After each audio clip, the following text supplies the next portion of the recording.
हम तो झार के चलब सासू बोला जानी बोली। हम तो झार के चलब कि ज्यादा बोलब त झोटा वाला सार के मारब। ज्यादा बोलब त झोटा वाला सार के मारब। ए सासू बोला जानी बोली। हम तो झार के चलब सासू बोला जानी बोली। हम तो झार के चलब। 10 लाख रुपया पापा देले बाड़े कएस, एही से ससुरावा में करतानी आएस।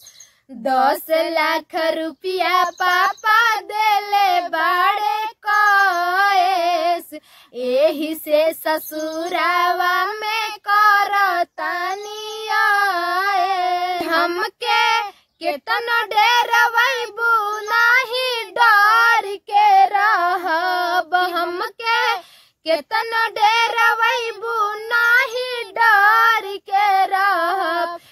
ए सासू बोला जानी बोली। हम तो झार के चलब सासू बोला जानी बोली। हम तो झार के चलब। दादा बोलबू त झोटा वाला सार के मारब। ज्यादा बोलबू त झोटा वाला सार के मारब। सासू बोला जानी बोली। हम तो झार के चलब सासू बोला जानी बोली।